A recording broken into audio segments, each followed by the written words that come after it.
Okay, introduce yourself. What are we doing today? All right, my name's Paul. I'm a graduate student getting work on my master's for professional writing and rhetoric, and basically, I'm doing a study on parasocial relationships in new media because it's not really studied very well in traditional media, or it's only studied in traditional media pretty much. So, just doing interviews with large YouTubers and streamers, and Destiny was nice enough to,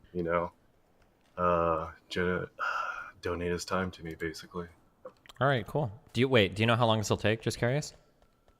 I've got like less than 20 questions. It's like I put on the IRB, that'll take like up to an hour, but it probably won't take too long. Okay, gotcha. Because if the attorney general is starting to talk about the Trump stuff, I have to watch that. So, but that's supposedly like 30 to 40 minutes. So, Oh yeah, no worries, okay, man. It's all right, just whatever time you have for me, I yeah. appreciate it.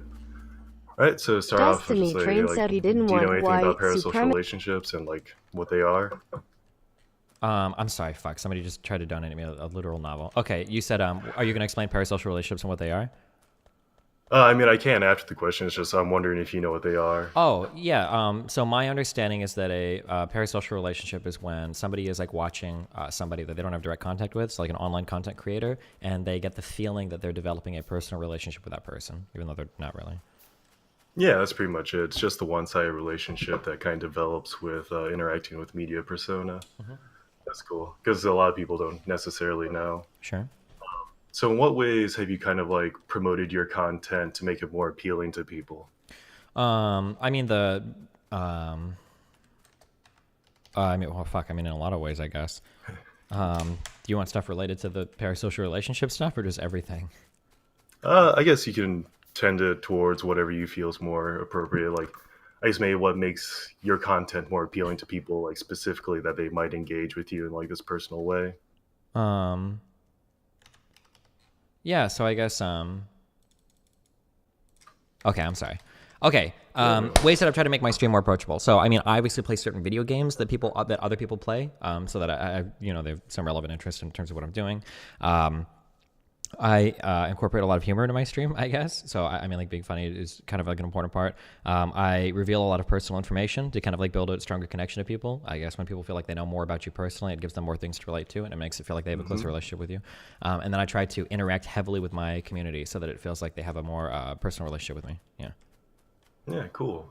That actually kind of plays into some of the theories around it because there's uncertainty reduction theory, where basically people, the more they know about you, the less uncertainty they have about you, they'll actually like usually like you more. Okay. So, what's one of the biggest changes that you had from being like a small streamer to a larger one? Um, what are one of the? I'm sorry. Can you say that again? What is one of like the biggest changes you had from being a small content creator or streamer to being like a larger one? Um, If there was a change, that is.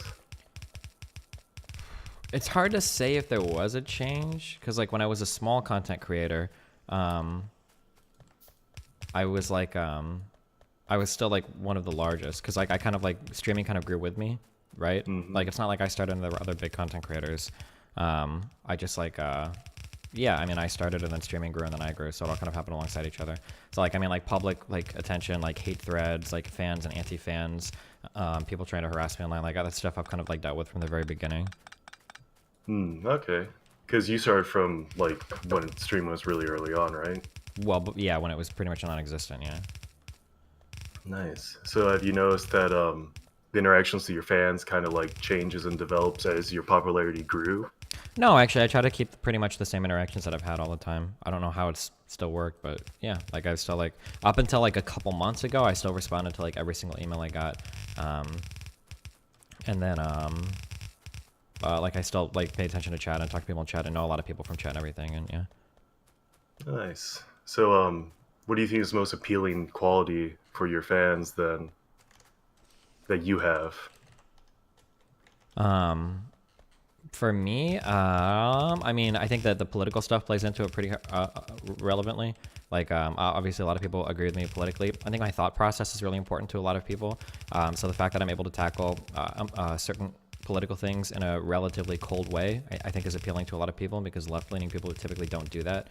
I think obviously my having like an edgy past or like being more willing to incorporate kind of like edgy humor and stuff has definitely helped me politically as well.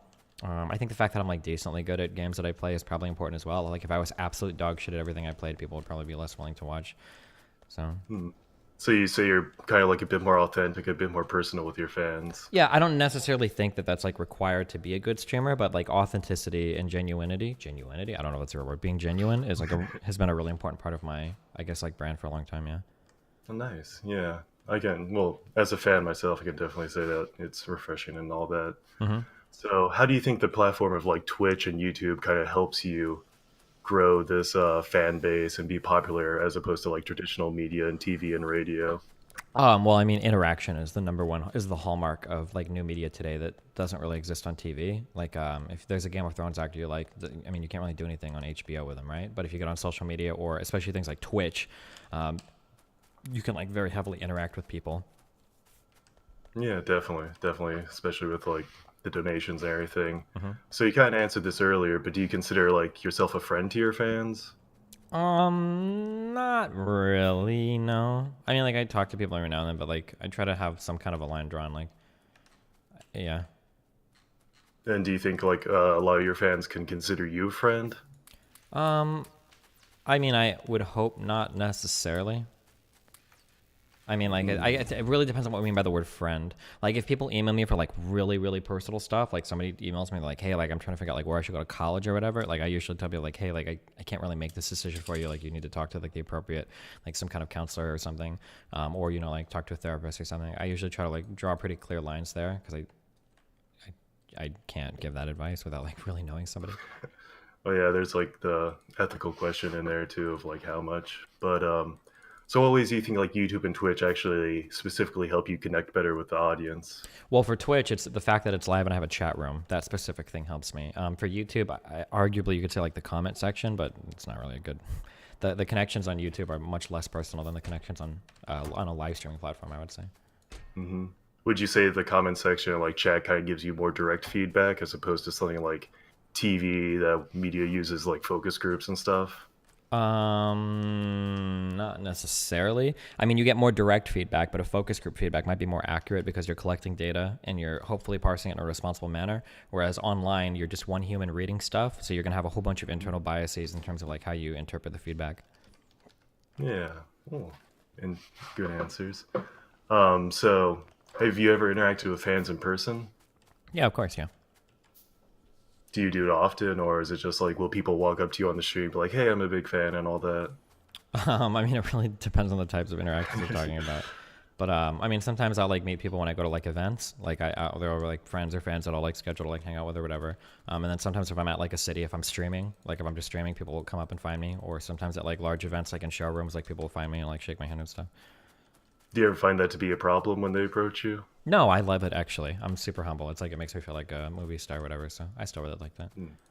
Do you still feel like an average person, kind of, or do you feel like you're actually popular and kind of famous? I mean, it really depends on where we're talking about. Like, if I'm walking around in LA, I don't feel like a famous person or anything.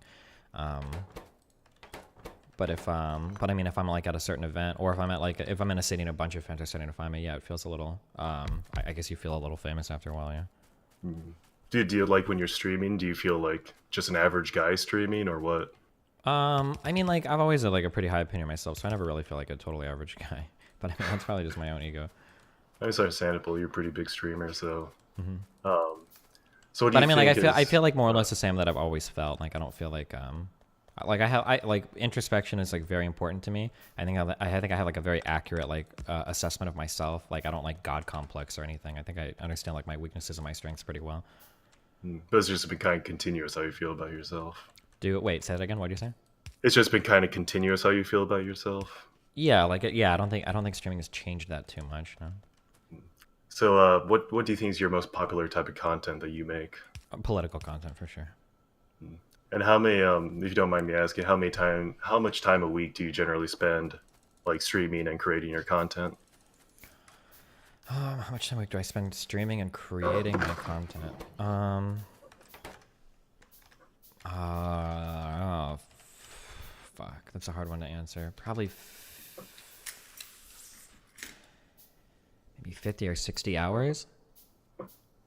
Okay. And Do you If this is if I'm including like offline work, so like offline? yeah, so like communicating with business contacts, doing emails, setting stuff up, podcasts on other streams and whatnot, I'd say like 50 or 60 hours. Yeah. Well, it's all creating content and stuff. Do you think your content could be used as like kind of an alternative to the interpersonal socialization and relationships people form? Kind of yes, kind of no. I mean, yeah, it definitely could be. Um, I wonder, do you count like I wonder if relationships that are formed in my community count. Do you know what I mean when I say that? Yeah, I know what you mean. Yeah. But that's more of like what is it?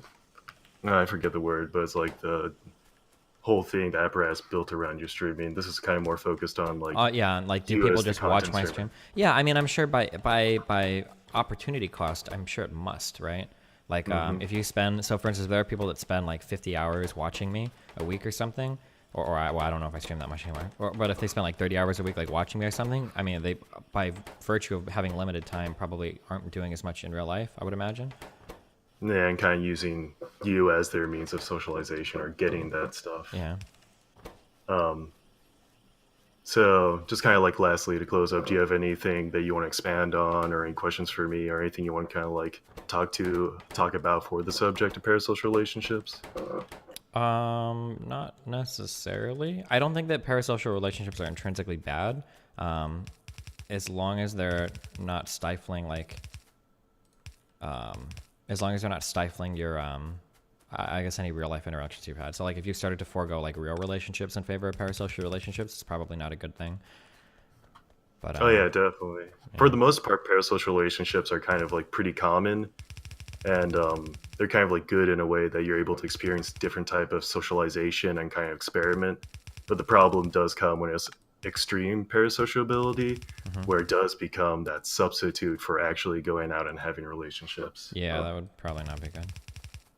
Yeah, but that's all the questions I have, and just want to thank you again for your time. And if there's anything else that you can think of, feel free to message me or email me. What exactly is your paper on? So my paper is specifically on parasocial relationships and new media, and kind of trying to like, But you're not making like any claims or any assertions. It's literally just like this is a thing that exists and I'm going to talk about it, or well, it's a thing that exists that hasn't been really looked into, and I'm just trying to analyze it through kind of like the rhetorical viewpoint of like what goes into creating these relationships, and like what kind of suss out about how new media and the new technology platforms affect these as opposed to traditional media. okay, so you're not really making any claims yet insofar as the positivity or negativity of these relationships, or Well, I'm not trying to say whether it's negative or positive. I'm just trying to say, because that'd be like a bit more sociology or whatever, and my like specific major is in like kind of like technical and professional writing and rhetoric. So I have oh, to okay. come I at thought it you were from a like different lens. yeah, I understand. Okay, I'm sorry. I thought you were like a humanities student. I thought that's what you're like. So like sociology Uh, or something like that. I mean, it's like humanities still, but it's definitely more like on the professional writing and like rhetoric stuff. So Okay, okay, it's gotcha, a bit gotcha. of a weird major. Okay. Wait, say that one more time. So what is your major again? It's professional writing and rhetoric. It's an English major, but it's specifically most of the class is centered around like proposal writing, technical writing, and dealing with that type of stuff. But Okay, there's a okay. small section that's like on video game rhetoric, rhetorics of like pretty much anything to do with technology. Gotcha. Okay, cool. That's like where I'm going at it from. All right, sounds good. Yeah. Well, thank you again, and thank you for taking this time. All right, cool. Well, thanks for having me, buddy. Be careful. Yeah, thanks. You too. Take it Bye. easy.